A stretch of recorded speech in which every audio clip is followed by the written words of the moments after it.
Yeah. State of Football Part 56 edition with your host, RIC, and a place to be here, reporting live from New Jersey, and it's the State of Football with my co-host, John Murphy, Toronto Argonauts, Russ Lande, Calgary Stampeders, and I'll tell you what a jam-packed show we have. When you want to talk about NFL draft prospects, you want to chop it up college football, who better than these two, baby? So let's buckle up, get the rodeo on. We're going to skip the introductions because there's so much to talk about this morning. And, 4 guys opting out, 3 probably heading to the draft. 1 we're unsure about, and that's where we kick off. Oh, by the way, NFLDraftBible.com, all access, unlock the magic. 300 plus scouting reports on file already. We are adding daily to that. Last year, we finished with 682. I promise you, NFL Draft Bible is going to topple that mark. Our personal best. Nothing but the best here on the State of Football. Weekdays, 9 a.m. Your new home for talking real football in the morning. And, of course, like I said, I don't know if I was on air or off air, but I'll tell you again, I was late today, sharpening my blade. The Rutgers chop. Big Ten football is back. We're going to talk about that. We're going to look ahead at the college football action. Of course, hey, when you log on to the State of Football, you get a little Jersey flavor. But we start off in Pennsylvania, actually, here this morning. I woke up to the terrible news, actually. I don't know the situation. John, maybe you've heard more. But I guess it was a checkup, preseason, routine. Penn State finds a medical on running back Journey Brown, who arguably might be the best underclassman running back in all of college football, quite honestly. Reports are he's likely going to miss the season. Terrible news here. I don't know what you heard. Never mind his draft stock. We just hope he is okay. And if he can resume playing football, that's a bonus at this point. Yeah, so, they've said this is not COVID related. It, is part of his medical. You did hear him, I think, for a little time there, he was kind of one of these guys that wasn't sure exactly what he was going to do and then, kind of changed course and, said, no, I want to get the most out of my college career, here at Penn State and kind of play it to the fullest. So anytime you hear something revolving around a medical, that's never good. That's not something you want to hear from a 20-year-old kid. So for now, we'll just pray that it's nothing serious. Obviously, you're correct. A guy that whose draft stock, could have put him as a, top 50 type guy, depending on how this season, would have played out. So for now, is it an opt out? It's not. Is it a done for the season? It seems like they're, pretty concerned about, whether he'd be able to come back or not this year. So I think until we know the rest of the details, we got to kind of temper the response to it and just say, we'll look forward to talking more about him when there's more to talk about. But for now, kind of the best route is to just root for him to come out the other side of this healthy. We do know that it doesn't seem like it's COVID related because they said it is something that came up in a recent medical and not something that they seem worried about in terms of anyone else on the team being associated with him or about it. So terrible news to wake up to with any player. And we'll just kind of, like I said, keep track of what's going on. And I'm sure in the upcoming weeks, especially with the Big 10 playing again, we should be able to get an update in some way, shape, or form. But for Penn State, that's a big loss heading into their season. Yeah, and you guys tell me, I can't keep track with all the transfers. If Ricky Slade is still there, former 5-star recruit, he may have entered the transfer portal. But Penn State's just been a running back factory there with Saquon Barkley, Miles Sanders. Journey Brown was the next in line. Unfortunately, terrible news. And thoughts and prayers out to the Journey Brown family, the Penn State familia. They get ready for their first game of the season upcoming Saturday. Keep it locked for our college football weekend previews. Of course, we're streaming live, YouTube, Periscope, Twitter, Facebook. If you want to drop us a line, feel free to chime in. I've actually got inquiries out to all the players who opted out of the season yesterday. So we'll see if we hear back from them, try to pop them on. But sticking to the running backs, Russ, this guy, Puka Williams, he bursted onto the scene as a freshman. I got a chance to see Kansas at Pittsburgh, talking to the coaches on the field. You see what Khalil Herbert's doing at Virginia Tech. They said, hey, at the time, Herbert was basically the backup. They're like, hey, man, we really feel bad for Herbert because this guy Puka Williams came onto the scene and just stole all the Yeah. And so now, here we are a couple games into the season, Kansas not doing so hot. The head coach gets COVID. And, hey, you know what? I think I'll just opt out and make a dash for the draft. What do you make of this situation? It's not surprising. I mean, I think this year, I think you're going to see a lot of things that you would never see in a prior year. I think it's unfortunate for Kansas because, I mean, they're already a bad team. They just have not been able to turn it around for over a decade since Mangino got pushed out. To lose one of their better players for a situation where a kid just is jumping mid-season, you don't see that often. I don't think it's something that's going to be a common thing. I think it's really bad for Kansas. For this young man, as long as he can get to the combine and prove that he's healthy and prove that the athleticism he showed on the field this year for Kansas is legitimate, I don't think it's going to hurt his draft stock. Although I will say when people start poking around him, they're going to want to find out why he left, what the real reason is. Was there something going on behind the scenes? Was he not getting along with teammates or coaches? Or is this just a life decision where he said, I'm not going to risk my future for the remaining half a season for a program that's never going to get going this year and start winning? So teams are going to want to know that because players that leave mid-season, get pushed out, you always want to find out what the real situation is because you don't want to bring a kid that's going to quit on your team into the building.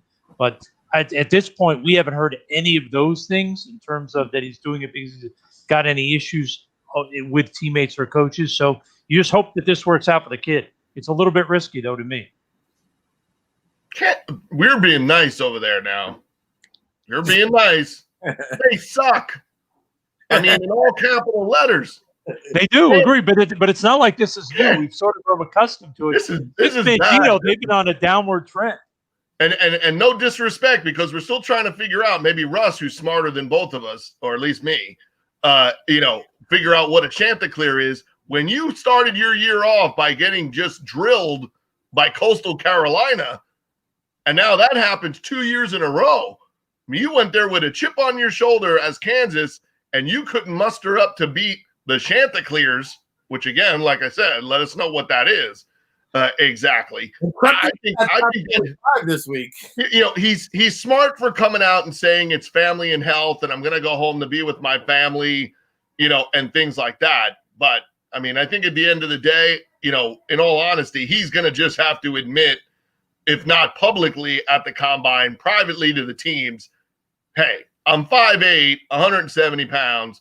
They can't block for me. They can't get me the ball really in space. And when they do, there's 5 defenders and no one blocking. Really, I've done what I came to do, here. I showed out what I can do.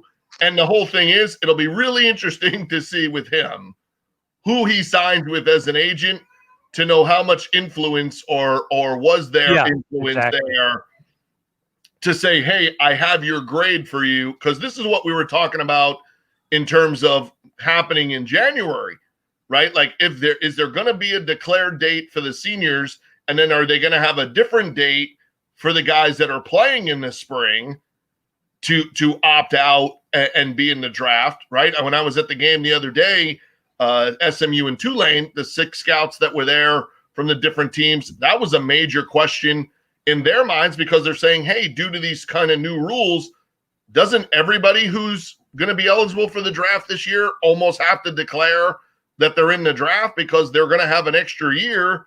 How are we going to know who we're looking at or who we're not? And another part of it was, how are you going to be able to do the things by the time you get to the combine in terms of where are the scouts going to be able to sit for the workouts? How are you doing these interviews? How are you doing any kind of the medicals, with all these kids? So how the combine goes, they wondered if we don't end up with a, longer combine, offensive players first, then defensive players, never having the mix and match, kind of having a more spread out situation to where there's more time for each activity to take place because of this COVID scenario. So I think it's a good cover for, Puga Williams and definitely rooting for him. He's a kid from right up the road here in Louisiana, and he's got tremendous amount of, athletic ability and speed that teams, if you're looking for a Tyreek Hill, right? If you're looking for that next, investment in a guy that can, kind of be a jack of all trades, he definitely has it. But let's not fool ourselves. Kansas has been outscored 170-61, and it ain't going anywhere quicker than that. So I don't think this is a trend. unless you're playing for a team that's in that type of situation. And in this type of weird year. Right. And then you hope from there that it's not, a trend, because, Kansas can't be losing players like that, and then help their program turns around, because this was the last good shot, right? You hire Les Miles, you kind of get some good recruits in there like this kid, and you're still over. Whatever comes next for Kansas football, you're not sure, right? It's, relegated by now. If this was European soccer, you would have been relegated to playing somewhere else.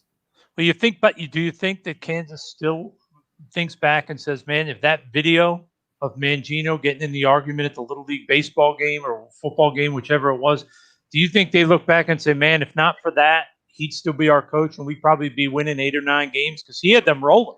He's a damn good football coach. And in my opinion, they made a rash decision after that and ran him out of town. And what's going on? I mean, they have gorgeous new facilities from what I've been told.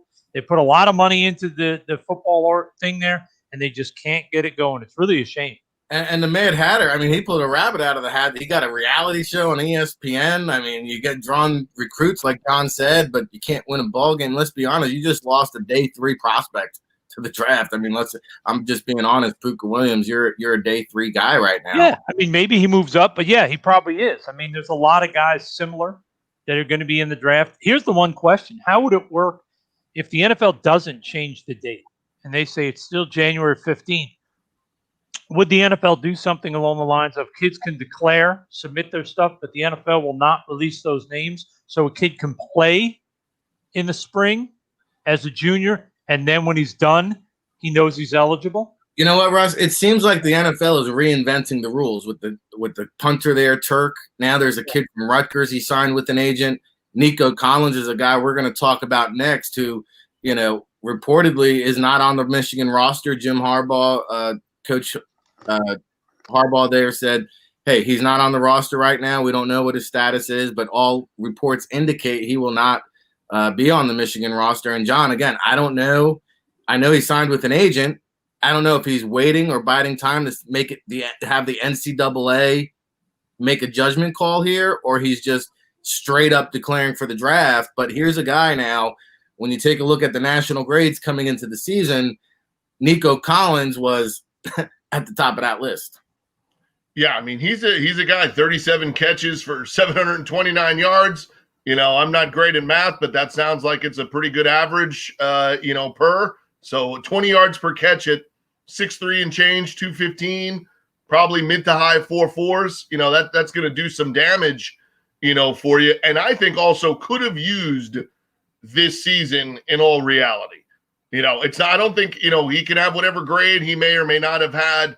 I don't think he was just surefire first round pick. I think he could have used this season and then used the offseason to solidify, a status like that. To me, it would have entered the year, probably more of a, second round, type guy. But if you're in this situation, this is a different way of handling things. And we know Coach Kakis likes to handle his stuff, his own way. Most people are trying to do everything they can. Northwestern, Minnesota, Purdue, right? Laying out the red carpet. Rondell Moore opts out, and they're all clapping for him. When he's opting in, they're being very gracious. Nico Collins, yeah, he ain't on our roster. Next. So something along the lines of the communication stuff there either really hasn't occurred, or this boils down to Jim Harbaugh being Jim Harbaugh, which is, hey, at the end of the day, kind of that old school mentality. I either need you all in or you're all out.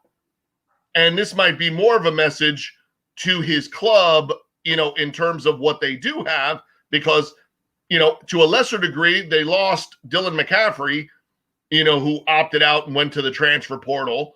Now you have this situation with Nico Collins, and that regardless of everything else, because it's now if we're playing college football, you got a date in December against Ohio State where you still have to figure out a way to beat Ohio State. They're not going to care about opt-outs, transfer portal. COVID or anything else, you still have to beat Ohio State at some point in time in order to make why coming to Michigan, was the best idea, for Michigan. So I think that this is a very interesting dynamic that you have not heard with Rashad Bateman. You have not heard with Rondell Moore, but you are hearing at Michigan. So I would say, that's either, firing your last shot toward Nico Collins about get your life in order and figure your stuff out, or, hey, if you've gone down that road, we don't know, because they're not sharing it with us,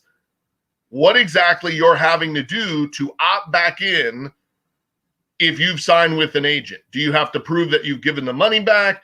Do you have to prove that whatever they're giving you for, a stipend or whatever, are they telling you you're going to miss, a game or two or something like that? And then the player and his family, are having to make decisions that way, so a little easier, with Rashad Bateman, if you sign with an agent who's from Minnesota, who probably didn't want to get kicked out of the state, for taking away their best player.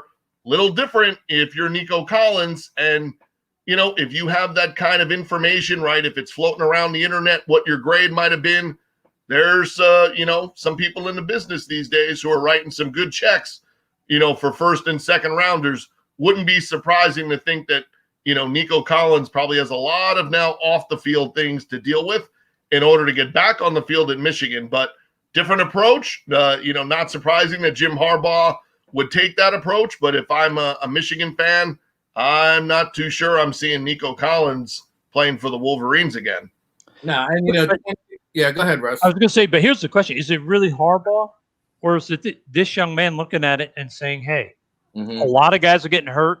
We didn't have the same prep time coming into the year. And truthfully, all you have to do is watch yesterday's Monday Night Football to have the perfect picture of why. Because I know I've mentioned it before with Rick, and I don't think I've said it in front of John, but I would be willing to bet every penny I've ever earned in my life that when Jalen Smith got hurt in the bowl game and he ended up going in the second round, I'm pretty sure Notre Dame didn't cut him a check for the difference. So if you're Nico Collins, who everything I heard is, worst case, you're talking third round if he doesn't run well this spring prior to this year. Like, NFL teams love this kid, significantly better than the Donovan Peoples kid that came out last year that's playing for the Browns now. He's going to be a guy that goes in the top 90.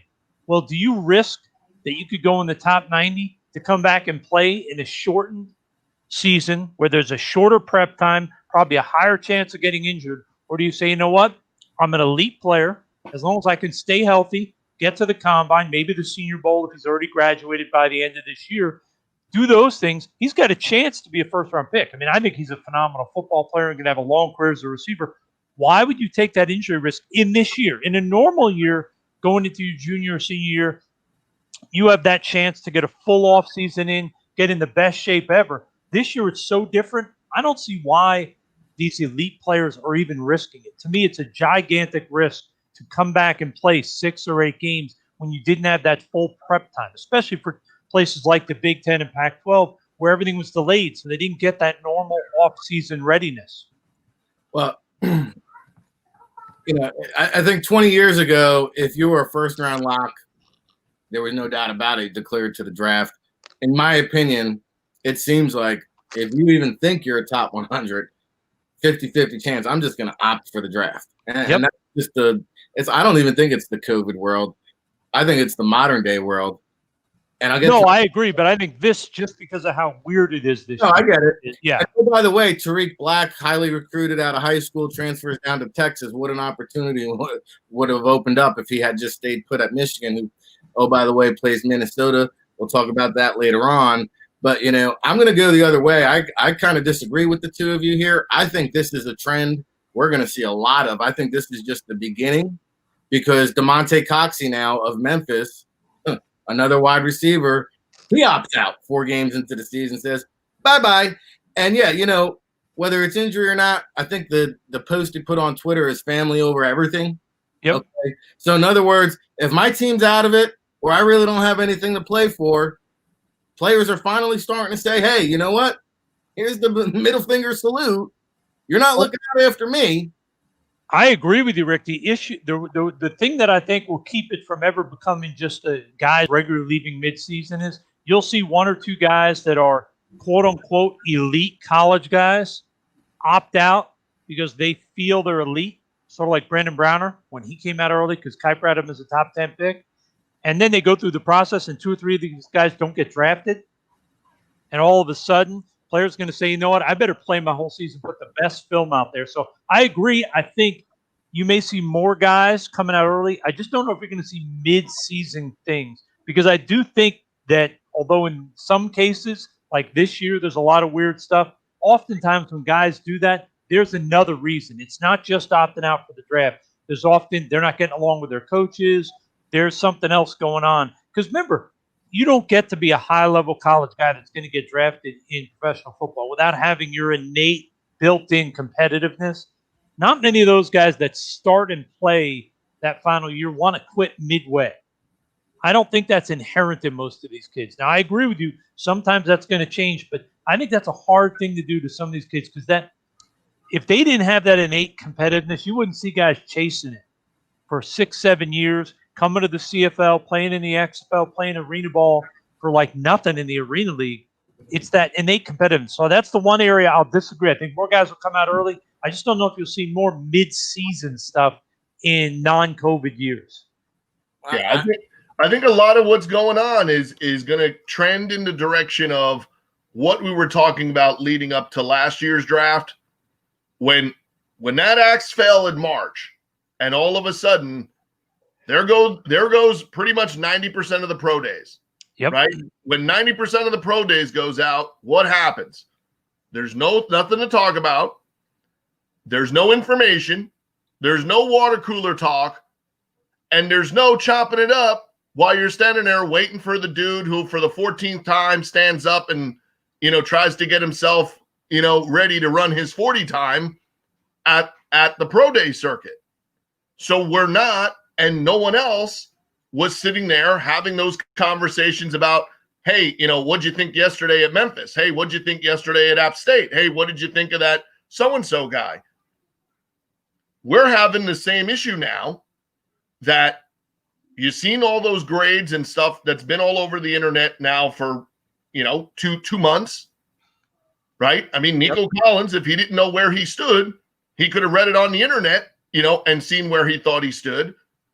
And now it was only a few weeks ago, right? The Boston College game a few weeks ago, where they finally had scouts.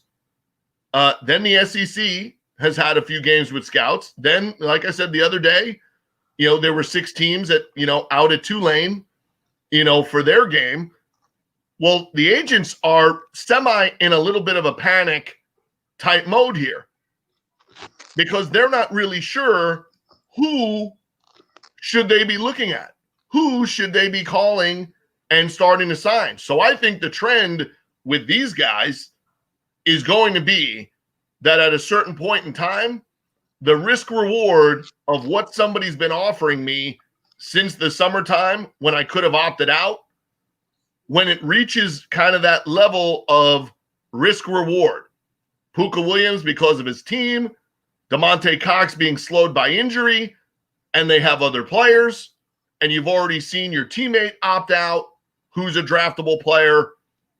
I think there's probably a lot more of these conversations going on a weekly or daily basis that if you have somebody chasing you with money all the time, sooner or later, it's going to fall into play here where what Rick is saying is going to be true, but where it comes from is probably emanating a lot from what's going on behind the scenes, right? Because when there's less scouts on the road and there's less information to be shared, the agent community is left frustrated and worrying, are we missing out on the players? Are we missing out on things, right? Because a 10-day conversation about KJ Costello after and while he was beating LSU created a windstorm of possibilities that agents thought that might be the guy that we're missing. that might be the quarterback that jumps up the draft. And then when he stumbled back to earth, those same agents are like, okay, it's not him. Who's the next guy? Who's the other senior quarterback, or who's the guy that's about to play in the MAC that, could be a higher draft pick? Because you just have to look at where the money comes into play in all of this. And for agents, they need a guy that's a late round grade that they sign that jumps into the middle of the draft that jumps to the higher end that goes to the first round in order to make money on the first contract, right? That's why you see so many of these agencies becoming conglomerates of each other, because if not, you can't survive. So I'll be very interested to see when we get to the combine time and you have that list, who did Puka Williams sign with? Who did DeMonte Coxey sign with? Because if it's a known name, that might be one thing. If it's new to the game, it means that those people could get worried about their investment, because if you're not securing it and you lose it, you could be really screwed in this cycle. And like I said, on first contracts, go ask Mook Williams what agents make on a first contract, and you'd be surprised on the value of doing this business as a business. You ain't seen nothing to that second contract. Hey, it's the state of football, keeping it real. That's what we do here each and every weekday, 9 a.m. Eastern. Make sure you tune in, keep it locked. Tomorrow, we've got Clark Judge from the Talk of Fame. If you enjoyed our spot with Rick Gosselin last week, talking to Hall of Fame class, we'll have Clark Judge follow up tomorrow. We've got Jarrett Bell from USA Today also joining us. Thursday, we'll have Josh Alper from Pro Football Talk, along with Neil Stratton, our good friend inside the league. Make sure you get his book, Scout Speak. Oh, by the way, if you go to NFLDraftBible.com, go all access, subscribe now. Not only will you unlock the magic to our 300-plus scouting reports instantaneously, you'll also get a free copy of the Scout Speak book by Neil Stratton. We've got about 20 of them in the kitchen that we're dropping in the mailbox today. And, of course, it's brought to you by NFLDraftBible.com. Good to see our friend, NEC Ralph Ventry, who joins us each and every Monday. He's still alive after that Bills loss yesterday. I tried to tell him about the Chiefs. I try to tell everybody on this panel about the Arizona Cardinals. Now, hey, I'm with you, Josh Allen. He's got talent. But, damn, did you see Kyler Murray last night? Woo, woo, woo. Hey, but we're keeping it college football today. We'll try to get in some NFL at the end of the show. But he wants to know, Ralph had a good question since Buffalo. Dawson Knox, I actually was expecting bigger things out of him this season. Says, hey, any underclassmen to keep an eye on from the tight end position? Well, hey, Florida, Kyle Pitts, really good-looking tight end. I think him and Baby Gronk up in Penn State, who will be in action this weekend, Pete Freiermuth, are the top two guys, in my opinion. Brevin Jordan, despite the lack of traditional height, is kind of in that Jordan Reed mold, in my opinion. I think he's not too far behind and is probably in that top 40 consideration. So to me, those are the top three tight ends. But John, if you logged into NFLDraftBible.com and read Scouting the Nation, well, then you know about big play Trey Barry of Jacksonville State, another guy to keep an eye on. Yeah, and a very interesting, storyline, in terms of you seeing more and more of these type guys develop, and they're definitely going to be given opportunities. So for him, I'm anxious to see if we can get to an, all-star type, scenario, watch him with a NFL or, type position coach to see the things they could work on, sort of with him. But I think that's a mid to late round guy, depending on how much you see his upside, coming. Because right now he's able to just use, his height, weight, speed factor on the teams that he's playing against. But you get a guy that consistently averaging 17 plus a catch as a tight end, who's going to be all of 6'6". Now he's probably 240s. He's been all the way down to 230s. We have to kind of see him grow a little bit physically to mature, at the next level with that. But I think that's a guy, or the type of guy that teams that are looking to develop that next, pass catching guy that you can move around, play him in the slot, not, even though we're saying 6'6", 240, not an inline blocker guy, not a guy you're going to put in there, and get his nose dirty, but somebody right now that is making plays at that level. And would, like I said, the off season, you give him a clean all-star game week and an NFL combine or even just a pro day, and it stands a chance that somebody could be moved, to see him as somebody you want to invest in kind of, fifth round instead of late round. But a lot of the skill sets that teams are looking for these days. And if you're the Bills, I think if you're going after the Florida tight end, you're going to have to lose a lot more games, and get out of the late 20s. Somebody else, anybody else is probably going to be, your second rated tight end is probably going to be on the board, in the 20s. But I think that Florida kid, he declares he could go a lot.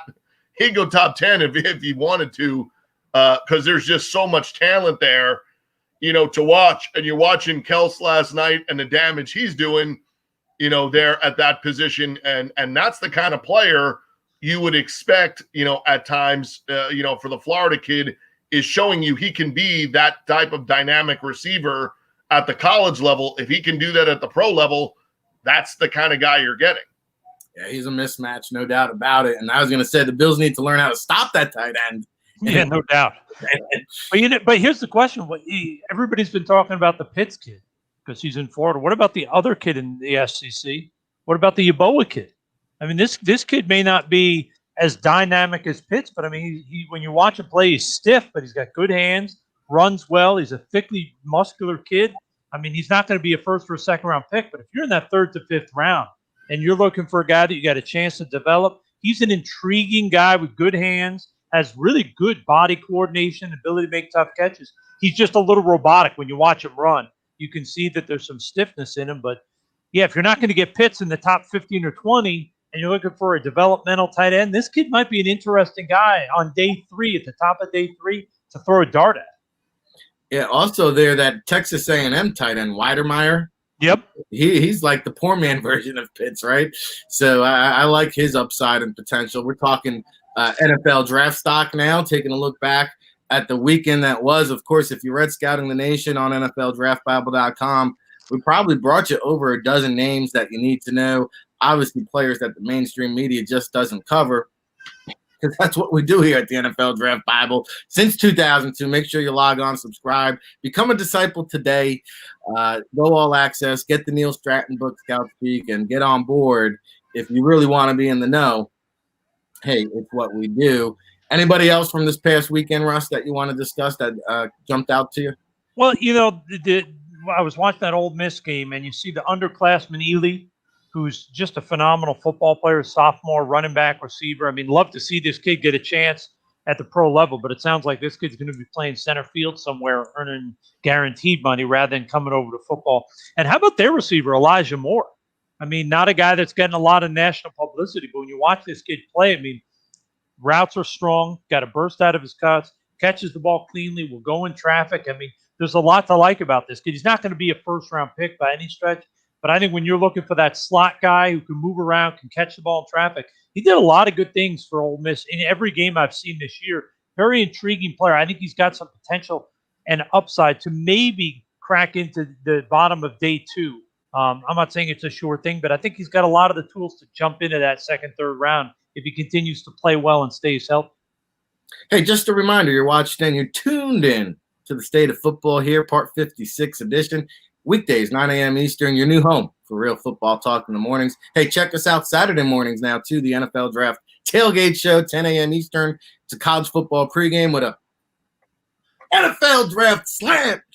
Oh, man, it's so much fun. We're 6 days a week. Are you kidding me? It's unbelievable. We appreciate all the love and support, all the chat room people who chime in, everybody watching on YouTube, Periscope, and Facebook and everything else, man. It's been unbelievable here. So we appreciate it. And I'm Ric Serritella. I'm joined by John Murphy, multiple Grey Cup winner, of course, Toronto Argonauts, formerly Winnipeg Blue Bombers, Calgary Stampeders, Saskatchewan Roughriders. We've got Russell Lande here currently with the Calgary Stampeders. Of course, do we have a fact checker? I think he's the only person to work for the XFL, CFL, and NFL. Samantha. Maybe currently. Joe Mack was there too. And, I mean, hey, a disciple of Dick Vermeil, back with the St. Louis Rams, of course, cutting his teeth there in the early days at UCLA. A vast panel of experience here. So, like, when we say something, we really mean it. We're not really playing around with it. John, any guys you want to talk about from this past weekend, or you want to dive into the weekend ahead? Which direction you want to go with it? Well, I think the guy that transitions very well from last week to this week is J.C. Horn. Hell of an effort last week against Auburn, and what he gets for his reward for covering Seth Williams so well is now he gets to go cover Terrence Marshall. So you jump from two different types of receivers. Seth Williams, a little more linear, leaner guy with a little maybe more speed, but now you're heading to the guy that I've really had an interest in the entire time here. He's kind of making you forget that they've lost Jordan Jefferson and they don't have Jamar Chase, and now all Terrence Marshall's doing, is putting up the same type numbers that both of those two guys did. So it'll be a very interesting matchup because here's now a more physical tone setter guy for J.C. Horn to match up against. I think this is where he can really make his money because his ability, I think, to play against a guy like Marshall will show very well for what D coordinators and secondary coaches will like at the next level, right? He's played outside. He's played nickel. He can run. He has great ball skills, but now the ability and the want to play physical against another dude who's as good or better in terms of the physicality part of their game. I mean, I think that's as good a matchup one-on-one as you're going to find this weekend. Might not be the best game on the schedule. Both of them are, kind of having interesting seasons. A huge opportunity for South Carolina to go back-to-back against Auburn and now LSU and kind of be, if you wanted to, a lot of people could be, South Carolina will be a trendy pick this week against LSU because I think the interesting news here the rest of the week will be who's under center for LSU.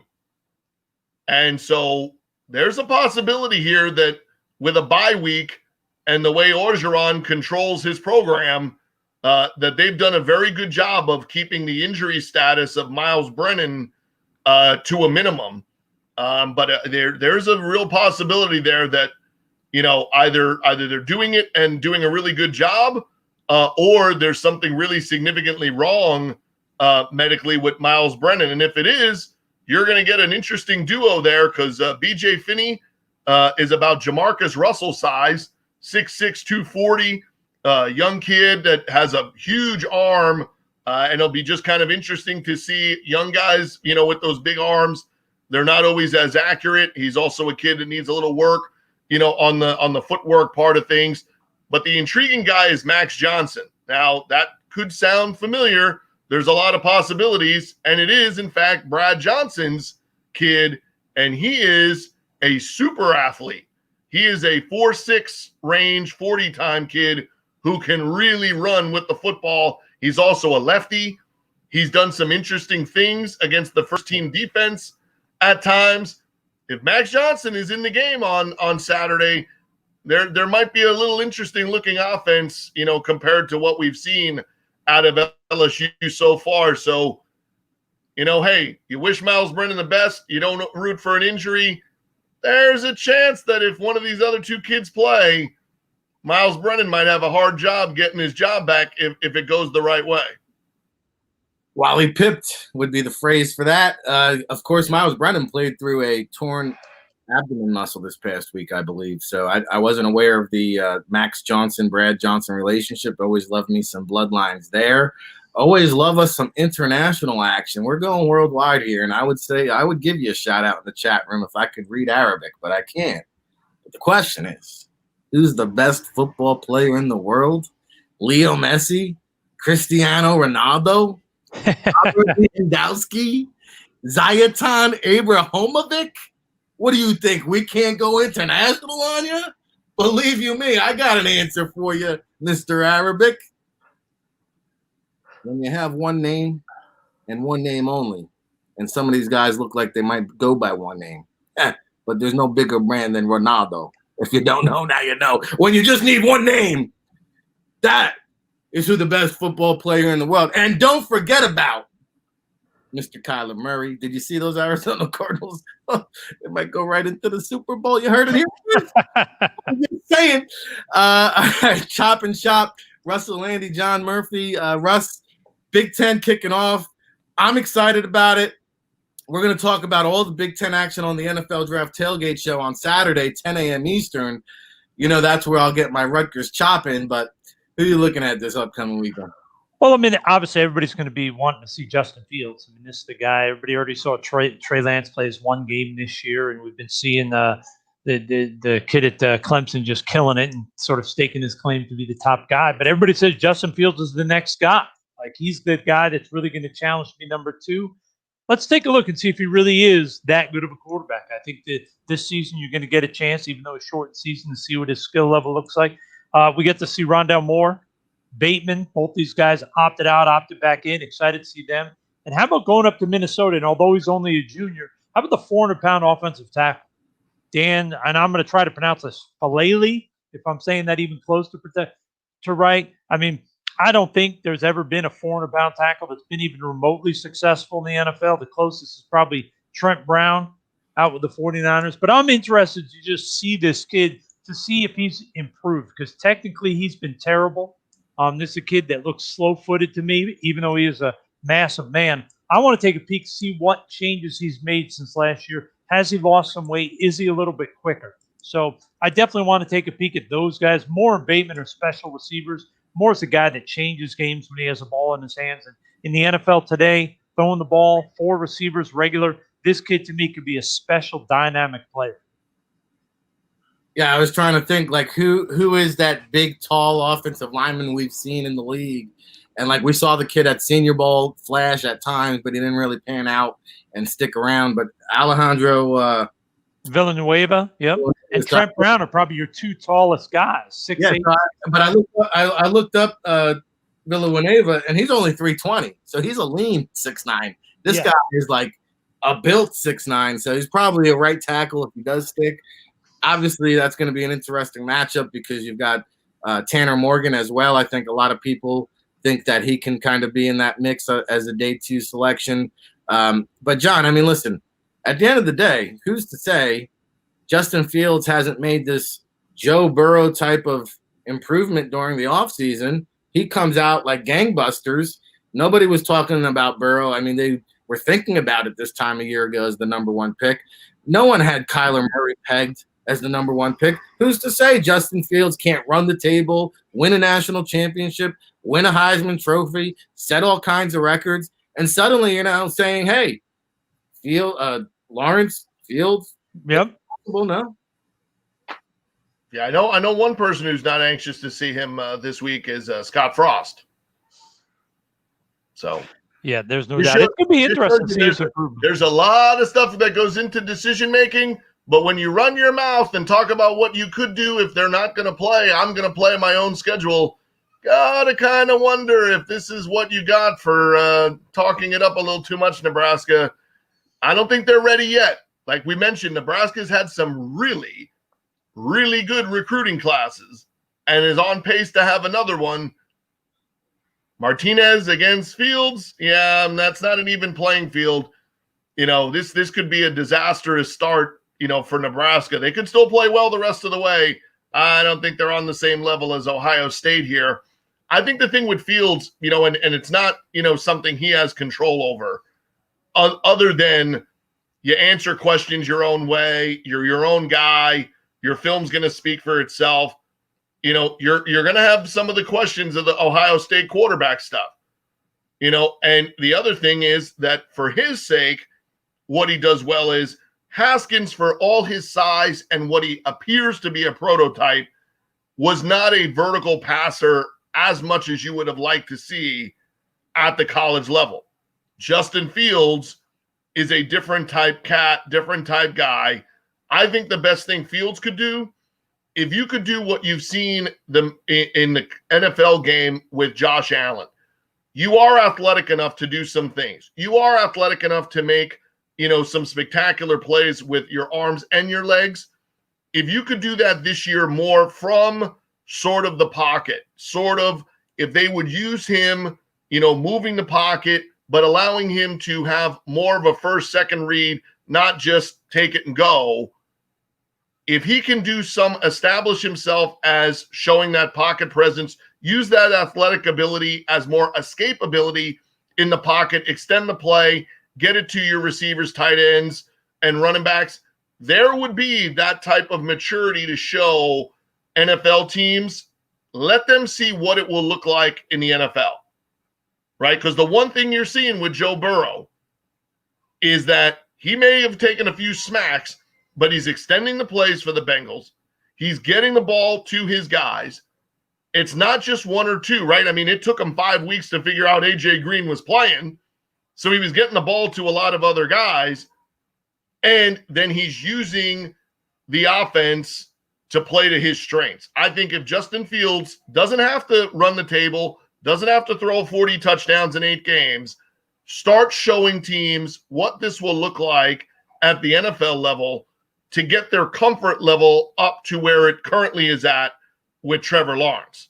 If you're able to do that, we're going to be having these conversations, about these guys and our third party who's running an independent campaign over there at North Dakota State.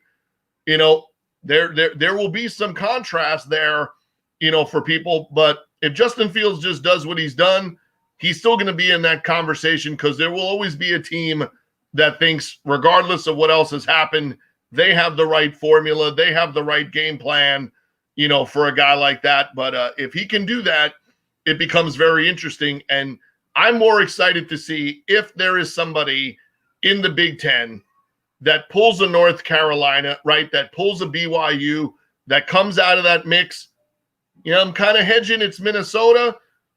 Purdue has a chance to be possibly that team. It'd be interesting if Graham Metz plays at quarterback for Wisconsin. He is their best recruited quarterback and a kid that was the MVP of, I think, the Under Armour All-American game, right? So if you saw a different Wisconsin, right, we'll know that the football has changed when you see Wisconsin running a spread, right? And then you'll know football is officially changed when Barry Alvarez has to be taped down to the chair because they're not running the ball 45 times a game.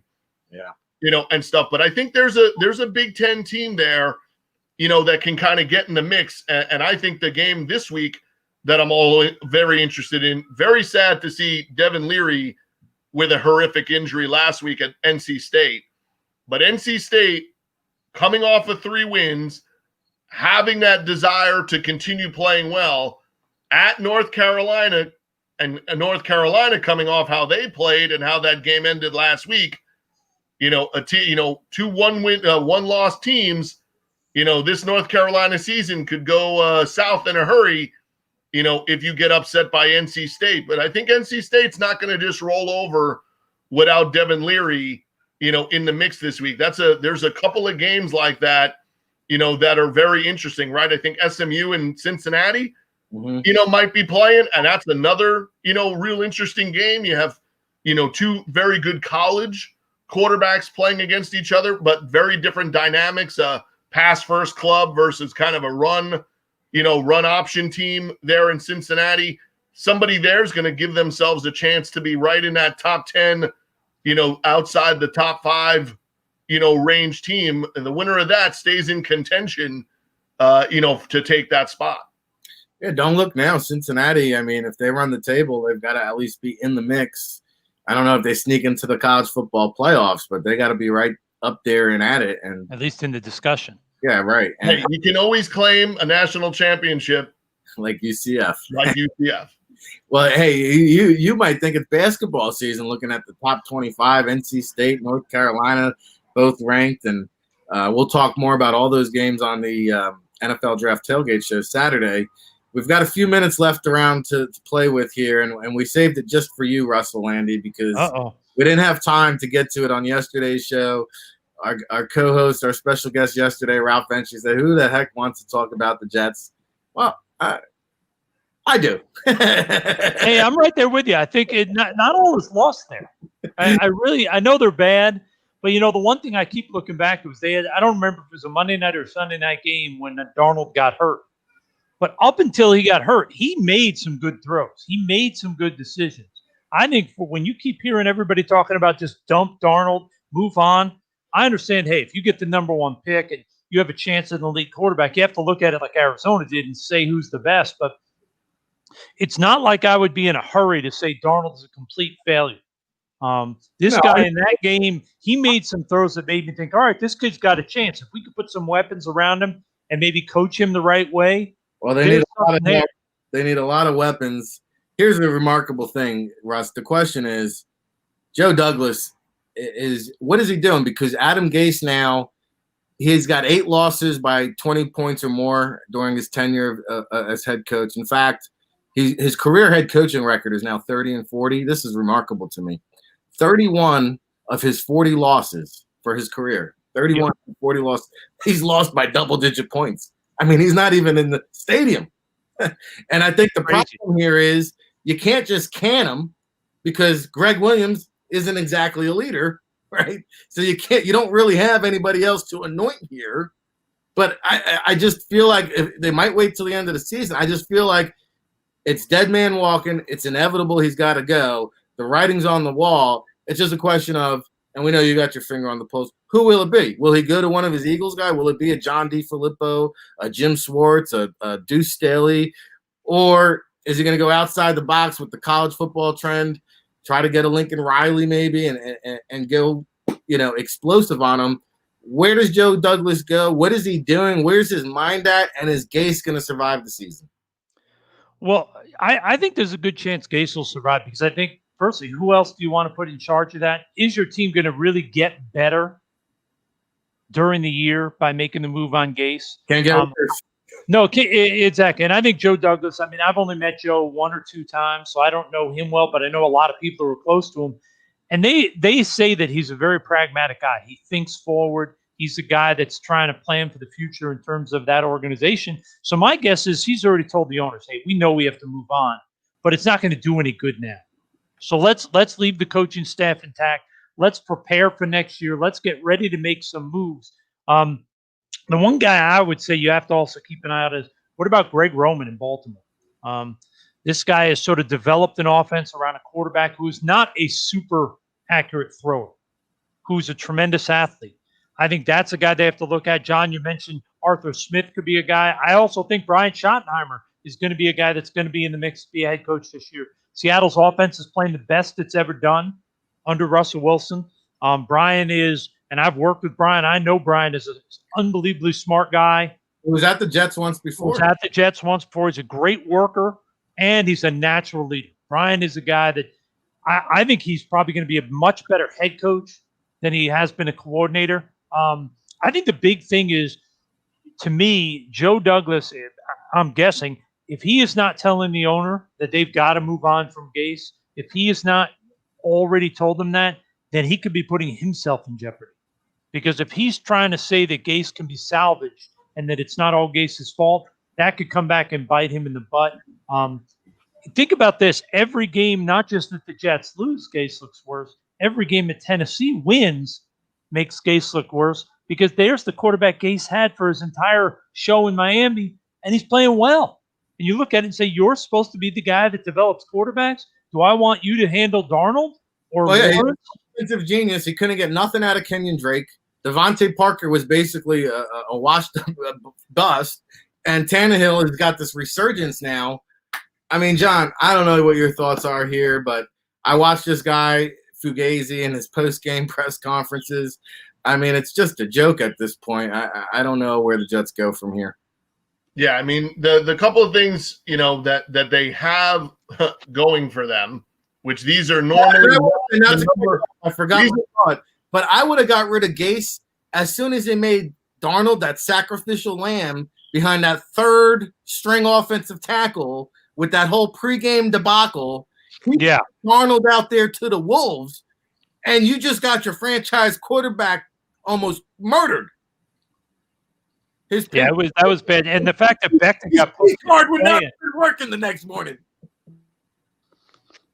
Yeah, that did not make sense. That whole game didn't make sense. Mekhi Becton can't play, but he warms up and he convinces the coach. It's like we're not a playoff team. We don't need a guy to battle through an injury. This guy's a first-year left tackle who looks like he's going to be an all-pro, and you let him talk his way on the field, and then he re-injures it. I mean, that's just, I don't know. There's some weird stuff going on there, and hopefully Joe can get this turned around. I've heard so many good things about the way Joe does business that I have faith that he'll get them going in the right direction. They just, and I think you just look at Arizona, a coach who's good, who knows schemes, who understands passing concepts, can take a team from nowhere to winning pretty quickly. So a good offensive mind who can coach and can teach Darnold or Lawrence could really make a big impact there in New York quickly, just like Cliff Kingsbury has done out in Arizona. Yeah, I think here's a couple of the things, and then the Jets can take this, or you can take it whichever way you want to go. Minus Le'Veon Bell, they now have Darnold, Crowder, 4 of their offensive linemen, including Becton, although he's kind of closer to 10 of their top 10 salaries. But Henry Anderson is in your top 10 salaries, right? Crowder, not being disrespectful, but he is your top offensive player, not your quarterback in terms of salary. 4 offensive linemen for the Jets. And if that were a dominant offensive line, you wouldn't mind. Yeah. Not the Indianapolis Colts offensive line. The Jets O-line features 4 of your top 10 salaries. So you also have some scenarios there where who's doing the evaluating, who's doing these contracts, and what exactly were you expecting to get out of George Fant, McGovern, Henry Anderson? What are you doing here, with that? So the good news is next year's cap is supposed to be just under 180. The Jets could be at 103 to 118 or 20, depending on how they play out, Marcus May, Crowder, and a couple of these other guys that they have. And we've mentioned you have enough salary cap space to the Le'Veon Bell thing becomes a smart move. It's only $4 million and it's kind of over and done with. And you're likely either using a running back that you acquire that's connected to the staff that you're doing, right? Greg Roman would obviously, then we would immediately hear about possibly one of the Ravens extra running backs, coming along with it. So I see that type of component happening there where the Jets will be spending running back money, but it will not be, out of orbit, again. But you have to start looking at the players you have and what are you doing with them? Quinnen Williams is quickly becoming a non-factor in terms of how he's used and what you're playing schematically. But yet he's a first-round pick who's living life, and to me, having a little too much fun at times for a team that's 0-6. But that's a whole other story. You have not found, developed, signed, or anything a meaningful pass rusher. And you traded your best back 7 player for draft picks. So, okay, I get it.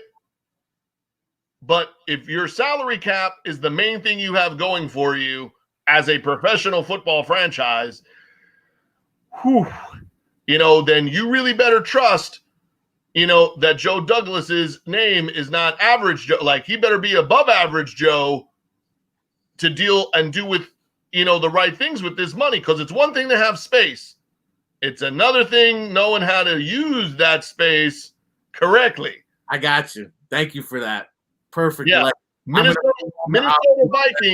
Minnesota Vikings, for all you're saying about them having 14 draft picks and all these young players, they have like $1.55 left of their cap this year.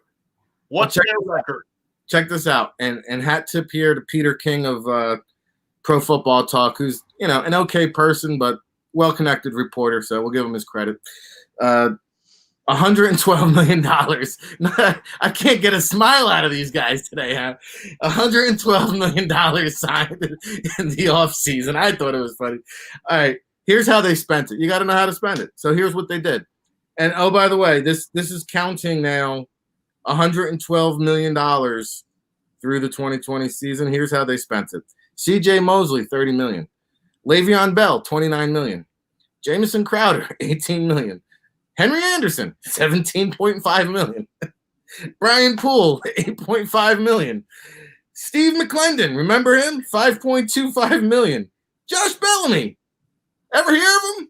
$2.75 million. Trevor Siemian, $2 million. I don't think he's even on the team. So all these guys they signed outside of Crowder, none of them, they're all Lugats. So we'll leave it at that. The state of football, we just tell it like it is here. Down here at the Jersey Shore, of course, John Murphy, Russell Lande. It's been a double chin strap kind of day. Russell Lande, what do you got going on in your neck of the woods? I know you've got the football GM and scouting course coming up on Sports Management Worldwide. What else you want to tell our beautiful listening audience about? Well, I'll say two things. Firstly, I'm just watching film. That's all I'm doing, trying to find some players to bring up to Calgary. But the big thing I think you got to take note of is Houston Falcons. They already made their moves. There's going to be a number of other teams. Houston, the Falcons, be smart about this. Don't all of a sudden, if your interim coach goes 7-4, say, "Yep, we're gonna re-sign this guy and go with it." There's a reason you got rid of the head coach and the GM. And trust me, I think Thomas Dimitroff did an excellent job. He was there for 12 years, went to the Super Bowl. They had a lot of winning seasons. So they did some really good things. I think sometimes just after a period of time, those things just have to happen. To allow an interim coach that was part of a staff that you already decided you don't want to keep them usually backfires. Just what happened in Cleveland a few years back. That's why Cleveland finally has things going in the right direction. I think their decision makers are making the proper call. So Houston, Atlanta, and other teams that make changes, don't give that. I think the odds of an interim coach becoming the long-term solution are odd. And you just pointed out, and I like the people in Minnesota. I think when you look at George Patton, Ryan Monens, Rick Spielman, head coach Zimmer, they're, I think, an excellent organization. But you have to wonder, the way this season is going, what if they only win 2 or 3 games? Is that ownership group, the Wolf brothers, are they going to have patience, even though they just signed these guys to extensions? Are they going to have patience to say this was an aberration? We're going to allow them to stay. I hope they do, because like I said, my many visits to Minnesota, they may be the most welcoming, most honest, most decent people, hard work and smart guys. But unfortunately, in this business, one bad season can wreck what's been a long, successful stretch there for them. So I hope that's not the case. Contract, really. You can't pay Kirk Cousins like that's what's killing you. Kirk Cousins is, and I said it earlier in the years. You think Minnesota would rather have waited now and have Teddy Bridgewater back 80% of what he was? Case Keenum was better than this. Yeah, it's really been disappointing. But anyway, those are my shots. Go ahead. Well, we appreciate it. Make sure you check them out, sportsmanagementworldwide.com for the football GM and scouting course, along with Mark Dominic. They teach that over there. Great job out of Russell Lande. Each and every Tuesday here on the State of Football. Of course, longtime scout across multiple professional football organizations. It's just what we do here. Again, tomorrow we've got Clark Judge, Jarrett Bell. Thursday, Josh Alper and Neil Stratton. Friday, we cap it off with Big Law, 7 City Shop Talk, and we'll find a way to get David Turner. I saw him floating around in the chat room. We'll pop him on here at some point this week. Of course, he's recording that Maverick Sports Take podcast, which you can now find on the NFLDraftBible.com. John, we didn't get to talk about my AZ Cardinals today, but I know you saw it last night. What's on your mind here with the party shot? Well, if everything was normal, I'd be rooting for Russ this week, as his Stampeders would be heading out to play Ottawa. So I would be hoping that Russ's Stampeders were taking back-to-back wins against the Ottawa Red Blacks. Would have been a very interesting week in the CFL, as the second to last regular season week had a bunch of crossover type games, and I'd be doing exactly what I'm doing right now this week, because we would have been on the bye, and pretty much that's how this whole year has gone, as we all feel like we're on one continual bye week. So shout out to all the people that are still dealing with all of this. There are as the days go by, we've been very creative, and I think it's a smart thing to do professionally for yourselves is keep your options open and stay in control of what you have control of. We've all done a really good job of that on here. You mentioned David Turner, another person that's done a very good job of keeping himself alive. Keep your head above water, as long as you can, because the one thing that, Russ and I are well aware of, and you are too, Rick, from dealing and going through this, there are a lot of people that the world does not know exactly what their situation is, but I can tell you there are a lot of really good people in the football business. Some of them who you never hear from, some of them you hear from when they win, some of them you only hear about when they lose their jobs, that are currently not being able to be working, that are getting furloughed in October and coming up here, in November. So we're praying that everyone gets out and votes in November. Then we're praying that there's no second real surge here, in the COVID, and that a lot of these really good people that we've enjoyed working with and for in the past 15 or 20 years in this business can all get back to work. But, if I were to tell you one thing, look about all these guests and the people that we have on the show on a weekly basis. Again, this conversation and episode 56 started from Rick and I having a conversation in March when I was stuck up in the apartment in Toronto going, hey, do you think we could actually just do what we do every day for 3 hours on the phone and just go on video and do it, and maybe somebody would watch? It's kept, it keeps your name in the business. We have great guests like Russ, and David Turner. You see what, Big Law's doing, during the COVID. When this is over, don't forget a lot of the things that we've now grown used to doing. The NFL and a lot of these organizations and other leagues are going to continue doing it this way. So you better sharpen your tools, but you also better add a few new ones. Go outside that toolbox and find a different hammer, find a different screwdriver, find a different saw. Get yourself used to using some different materials, than you've grown accustomed to. Because if you think we're going to go back to scouting the way we were, if you think organizations are going to spend money the way they were before, you better get your cowboy, and I don't mean the ones that played last night. Get your cowboy in your hand and start watching film, old school. Start taking some notes and doing things the way that we used to do when we were growing up in this business. Because there's a real chance that things that were done in the past are going to circle back around, because you know what? They're cost efficient. And the more you can do, the longer you can keep your head above water in this business. So shout out to all the people that are living life the way that we are these days, where you're kind of juggling a lot of things. And I know Russ is doing that. And one day, Rick will be at home trying to figure out the new math and homeschooling his child. But kudos to those who have figured out that new Common Core math, because, I got a better chance of figuring out the Jet salary cap than I do that Common Core math. Well, I feel like I got a pinball machine inside my head, Good advice, though. I mean, listen, if you don't evolve and adapt, you get lost in the wind. Learn some new tools. Of course, I've got the old axe that I sharpen. The Rutgers chop is back at it again, coming up Saturday. See ya. I see you in this chat room. See ya. We got to pop you on the show here and get you talking football with us. But no, to John's point, I mean, be thankful as the listening audience at home. We get to bring guys like John and Russ and David into your living room that we otherwise would not be able to do on a regular basis. A big shout out to all of these guys. Of course, NFLDraftBible.com. It's where it's at. Log on now, subscribe all access, get instant access to the 300 plus scouting reports we have on file. Oh, by the way, we've got over 100 interviews that we'll be uploading there. You'll also get a free copy of the Scout Speak book by Neil Stratton, our good friend over at Inside the League, and take advantage of it. We are, independently owned and operated, family-ran business. My wife, Samantha's behind the scenes running the show, producing right now as we speak. And, we do need to get some Sia in here and talk some fantasy football. We probably don't cover that enough. And then also, we're excited to announce as the NFL Draft Bible will be on location out in San Diego November 14th, giving me a reason to go out to San Diego during the COVID pandemic. Hey, rain, sleet, snow, or COVID, always on location across the nation. You give us a reason to come find some talent. The NFL Draft Bible is going to be in the building. Make sure you follow us at NFL Draft Bible on Twitter. We're going to have some exciting announcements and some players attending that event. Man, I could sit here and do this all day. Why do we need to do a serious channel with all these different hosts?